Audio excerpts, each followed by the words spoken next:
Olá, sejam muito bem-vindos à aula 1 deste módulo, Introdução à Biologia e Bioquímica, parte 1. Eu sou o Lucas Braga e eu vou guiar vocês no estudo dessa matéria maravilhosa, complexa, profunda, que é a biologia, que é muito importante, é fundamental para qualquer vestibular de medicina, né? E aí nós vamos aí juntos ficar essa vaga, construir bloco em bloco, essa grande construção conhecimento, esse grande edifício, né. Meu objetivo é que o conhecimento de biologia de vocês seja fundo e seja firme, seja estruturado, que a gente chegue lá no vestibular dando super bem, tá bom? Prazer ter vocês aqui, vamos juntos nessa. Eu vou apresentar para vocês aqui os temas desse bloco, né. A aula de hoje é esse primeiro tema.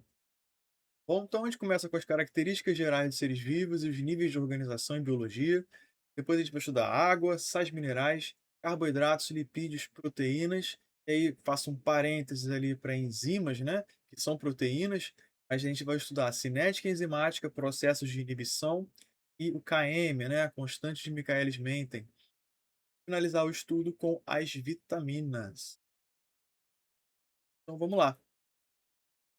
Características gerais de seres vivos, né? Nós estamos estudando a biologia.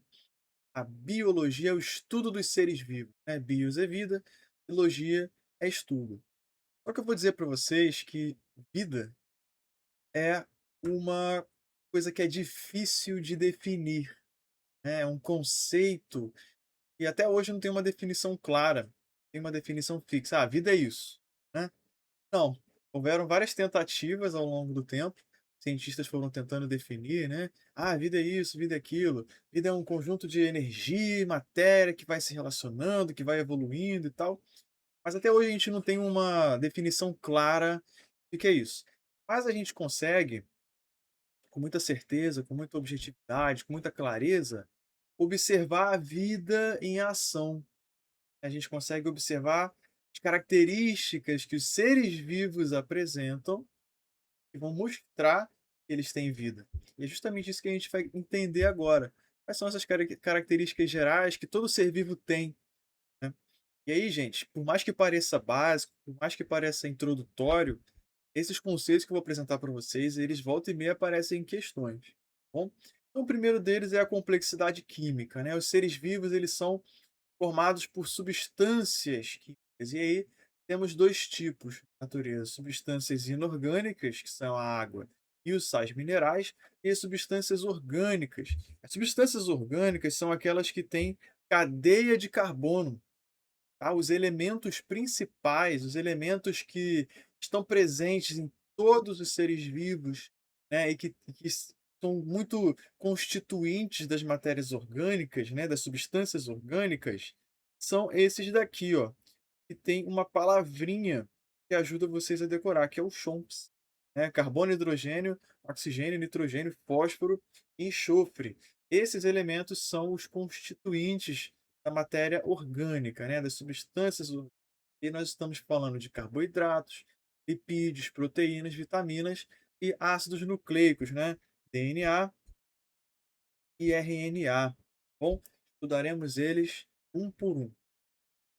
Além disso, os seres vivos têm estrutura celular, eles têm organização celular. Lá em citologia, a gente vai estudar com mais calma a teoria celular, né? Mas um dos critérios, segundo a teoria celular, para que um ser seja considerado vivo é ter estrutura celular. E você pode ser unicelular, no caso dos protozoários, das bactérias, né? Ou você pode ser multicelular, pluricelular, no caso dos animais, vegetais, né? Mas fato é, para ser vivo, segundo a teoria celular, você precisa ter estrutura celular, você precisa ter célula ou células, né? E aí surge o primeiro probleminha aí, né, o primeiro embate. Ué, Lucas, mas e os vírus? Eu aprendi que os vírus, eles são parasitas intracelulares obrigatórios, né? Eles não têm célula, eles são ali um capsídeo proteico, e dentro dele ele vai guardar ali o material genético, que pode ser DNA ou pode ser RNA. Aí tem o citomegalovírus, né, que tem DNA e RNA, mas é um caso muito particular, muito à parte. mas fato é que eles têm material genético. E aí, Lucas, eles são ou não são seres vivos? Bom, esse é um debate, né, e é um debate muito presente na ciência, né. Existem pessoas que pendem para um lado, pessoas que pendem para o outro, mas aqui o que eu posso dizer para vocês é o seguinte: para nós aqui na biologia, do vestibular, a maioria das questões considera vírus como seres não vivos, tá? E aí o conceito que é amplamente explorado é o de parasita intracelular obrigatório, porque os vírus só funcionam, né, eles só conseguem ter alguma atuação dentro das células. Eles têm que parasitar uma célula internamente, e aí sim eles conseguem controlar a maquinaria celular da célula, né, controlar aquelas reações para poder formar novos vírus, para poder formar novo material genético, e causam todos aqueles problemas. Mas fora de uma célula, eles não têm serventia, né? Fora de uma célula, eles não têm atuação. Então, por isso que a gente chama de parasita intracelular obrigatório, né. Mas a gente vai ver que não é tão simples assim, né, existem alguns critérios aqui dessa lista que os vírus atendem e outros não. Mas vamos prosseguir na nossa análise.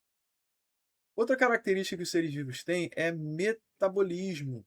O metabolismo ele é o conjunto de reações químicas que ocorrem no organismo, mais especificamente no interior das células, né? É dentro da célula essa estrutura compartimentalizada, né? Que tem um líquido ali dentro, né? Tá mais para um colóide, né? Um material gelatinoso, que tem organelas, tem proteína, tem carboidrato. É dentro dessa estrutura é, que vai formar os seres vivos, né, que ocorrem as reações metabólicas. E tem 2 tipos de metabolismo: anabolismo e catabolismo. O anabolismo, os processos anabólicos, são processos de construção, são processos de síntese, né, de formação de moléculas. Já os processos catabólicos, né, o catabolismo, eles são processos ali de quebra, de degradação de substâncias. De um modo geral, a gente usa o anabolismo para construir moléculas e a gente usa o catabolismo para produzir energia, né, porque a quebra de moléculas libera energia. Energia essa que é utilizada para movimentação, para determinados processos bioquímicos no nosso corpo, tá? Então tudo isso é o metabolismo, e o metabolismo é característica de seres vivos, né. Prosseguindo, outro conceito fundamental, gente, conceito-chave, homeostase. Seres vivos têm homeostase. Que é isso, Lucas, homeostase? Homeos significa ali igual, né, constante, e estase é como se fosse status, né, é como se fosse a sua característica, né. Então é como se você estivesse dizendo assim: "Estou tentando me manter constante, estou tentando me manter estável". Então a homeostase é justamente a capacidade de manter equilíbrio interno do organismo. Existem vários exemplos. Temperatura corporal, né, nós temos ali uma temperatura em torno de 36,5 graus, né, às vezes mais, às vezes menos, mas fato é que nós, né, os animais homeotérmicos, nós mantemos a nossa temperatura constante, né, oscilando ali dentro de um padrão, né, muito estreito ali de temperatura para manter a nossa vida. Então, isso é também homeostase. Outro exemplo é a questão hídrica do nosso corpo, né, o balanço hídrico do corpo. Quando você está hidratado, tá bem, né. Agora, quando você está desidratado, você sente sede. O seu corpo, ele sofre modificações que vão te causar sede, que vão causar retenção de líquido no seu corpo. Já está com pouca água, vai ficar perdendo por aí. Então vamos reter um pouquinho de água, né. Então tudo isso é homeostase. A gente estuda esse conceito profundamente lá na fisiologia. Eu sei que vocês gostam, né. Lucas, eu gosto de fisiologia. É, eu também gosto. No geral, vocês tendem a gostar de fisiologia, mas eu deixo aqui um aviso para vocês. Vocês vão se apaixonar por botânica, por algas, por fungos, né? Eu vou fazer vocês gostarem dessas matérias, porque é fundamental para o vestibular a gente compreender esses temas. Ah, Lucas, mas eu gosto só de fisiologia. Tá bom, eu sei que você gosta, mas vamos estudar tudo e vai ser muito, muito bom, tá? Vamos continuar aqui. Além disso, os seres vivos eles têm irritabilidade, né, que é a capacidade de responder a estímulos externos, né.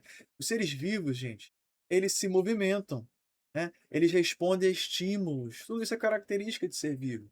Um exemplo, os vegetais, né. Existem plantas que seguem a luz do sol, né. Existem outras que você encosta e elas se fecham, exemplo da dormideira, né, a mimosa púdica. Existe também aquelas plantas carnívoras, né, que pousam inseto e aí ela vai e fecha, se alimenta, né. Também a gente também estuda ela, né, a famosa dionéia. Então esses são alguns exemplos nos vegetais. Nós, os animais, a gente também tem irritabilidade, a gente também consegue responder a estímulos externos, nós conseguimos nos movimentar, né, porque nós somos seres vivos. Outro exemplo aí dos seres unicelulares, né, por exemplo, tem algas que se movimentam em direção à luz, bactérias que se movimentam em direção ao gás oxigênio, né, onde tem oxigênio. Então a irritabilidade está relacionada ali também com resposta, estímulos, com movimentação, isso é característica de ser vivo, tá. Outro exemplo é a reprodução e a hereditariedade, né. Gente, hoje a gente compreende que um ser vivo, ele se forma a partir de outro ser vivo, né. Mas por muito tempo, você sabe disso, a humanidade acreditou que a vida vinha de não vida, né. Seres vivos vinham de matéria inanimada, a famosa abiogênese, né. Hoje a gente compreende com muita clareza que o ser vivo vem de outro ser vivo, né. E aí a reprodução é a maneira pela qual nós nos multiplicamos, nós perpetuamos a nossa espécie, evitamos a extinção, né. E a hereditariedade é justamente a transmissão do nosso material genético aos nossos descendentes. Isso é fundamental na natureza. Na natureza, gente, uma coisa que é assim, o pesadelo de uma espécie é entrar em extinção. Então ela vai fazer de tudo para poder se reproduzir, primeiro sobreviver, né? Primeiro você vai sobreviver para depois você se reproduzir e passar adiante seu material genético. Você é resultado de metade dos cromossomos maternos e metade dos cromossomos paternos que você herdou dos seus progenitores, você herdou dos seus pais. E aí no material genético é que vai ter a receita para construir as moléculas, os tecidos, né, e formar tudo que compõe você. Então, do seu material genético é que você foi formado. Isso também é muito bonito, né. E aí isso é passado adiante por meio da reprodução. Então, reprodução e hereditariedade são características também de seres vivos. Seres não vivos, né, que nem eu nem chamaria de seres, né, mas matéria sem vida, matéria inanimada, não consegue se reproduzir. Também não tem irritabilidade, não tem homeostase, não tem metabolismo. Por isso que a gente está falando. Para finalizar, outro conceito que está presente nos seres vivos é o de evolução. Gente, a gente vai estudar a evolução a fundo, né? Tem um capítulo todo dedicado a isso, da Lamarck, Darwin, né? Toda aquela coisa que é muito legal. Mas aqui eu só quero que você entenda o seguinte: evoluir é mudar. Então, quando a gente vê uma espécie, né? Às vezes a gente vê que uma espécie mudou ao longo do tempo, é processo evolutivo. Por muito tempo acreditou-se que as espécies eram imutáveis, né, que elas eram fixas, da maneira como elas foram criadas, né, o criacionismo, e elas são até hoje. Hoje a gente entende, a ciência entende de uma maneira diferente. A gente entende por meio da seleção natural, que vai gerar modificações nos seres vivos. Essas modificações é o que a gente chama de adaptação. A adaptação é um conceito também importante na biologia, né? A característica das espécies se modificarem ao longo de milhares de anos, tá? Uma modificação gradual. As espécies elas vão se modificando de modo a sobreviverem melhor e reproduzirem melhor nos ambientes. E o grande motor da adaptação, o grande motor é a seleção natural. Então, por meio da seleção natural, as espécies vão se modificando ao longo do tempo. Então, a evolução está presente nos seres vivos. Tá bom? É. Um outro conceito importante é o de variabilidade genética. Variabilidade genética é diferenças genéticas presentes numa mesma espécie. Nós, né, seres humanos, somos de mesma espécie. E aí, eh, apesar da gente ser de mesma espécie, nós somos ligeiramente diferentes, né? Alguns mais do que outros, mas nós somos diferentes. Isso é variabilidade genética. Isso é muito importante para manter a espécie ao longo do tempo. Se a gente fosse tudo igual, a partir do momento que o ambiente mudasse, nós entraríamos em extinção, caso a gente fosse sensível, caso a gente fosse fraco para aquele ambiente, né, a grosso modo. Então, graças à variabilidade genética, é que os ambientes mudam e as espécies permanecem. Tá? Então, todos esses são conceitos aí relacionados à evolução que estão presentes nos seres vivos, né? São muito importantes. Ok? E aí, para finalizar essa parte, nós vamos agora compreender como que a biologia se divide, né. Como eu falei para vocês, o Foucault falou, né, que até o final do século XVIII não tinha vida, tinha seres vivos, né. Porque a partir dali é que a biologia começou a se estruturar, começou a se organizar, e hoje a gente tem bem definido as áreas de estudo, né, como se fossem gavetas que a gente abre para poder se aprofundar ali nos arquivos, para poder estudar, que é o que a gente vai fazer ao longo desse curso, né, estudar a biologia nos seus diferentes níveis, ok. Então a gente começa com o átomo, né, que a química que estuda mais a fundo, né, mas aqui para a gente é importante também. Átomos se relacionam, formam moléculas, né, moléculas essas que nós vamos estudar aqui na biologia molecular, química, né. Essas moléculas, elas formam organelas, que são, estruturas que têm função na célula, tá. A gente vai estudar as organelas melhor em citologia, né. Mas as organelas, elas desempenham funções dentro da célula, por exemplo, complexo de Golgi, né, empacotamento de substâncias, retículo endoplasmático rugoso, né, que produz proteínas para exportação, toda aquela coisa, né, maravilhosa. E aí as organelas e as células nós estudamos na biologia celular ou citologia. Células semelhantes, né, que têm uma mesma função, que têm, características semelhantes, elas vão se organizando em tecidos. Tecidos que têm as suas funções, né. Nós estudamos os tecidos na histologia. Diferentes tecidos se unem, estabelecendo ali funções, formando os órgãos, órgãos estes que formam sistemas, né, e os órgãos e os sistemas nós vamos estudar na fisiologia. E sistemas estão interligados, estão se correlacionando. Por exemplo, o sistema circulatório, ele transporta gases, e aí eles vão para o sistema respiratório para ter a hematose, né? Você obtém oxigênio e libera CO2, então você tem ali relacionamento entre o sistema circulatório e o sistema respiratório. Olha que coisa linda, né? E aí, esses sistemas eles formam o organismo, né. E organismos de mesma espécie que conseguem se reproduzir entre si, vivendo no mesmo ambiente ao mesmo tempo, formam uma população. Diferentes populações formam comunidades, e aí a gente já está pisando numa nova área de estudo, que é a ecologia, né. E essas comunidades interagem entre si, interagem com o meio, né, esse conjunto de fatores abióticos e bióticos em relação correlação formam os ecossistemas, e o conjunto de ecossistemas forma a nossa biosfera, né, é onde nós vivemos, ok? Então esses são os níveis de organização, né, são as áreas de estudo da biologia. Nós encerramos aqui essa primeira aula, aula introdutória. Mais uma vez sejam muito bem-vindos e vamos para a próxima.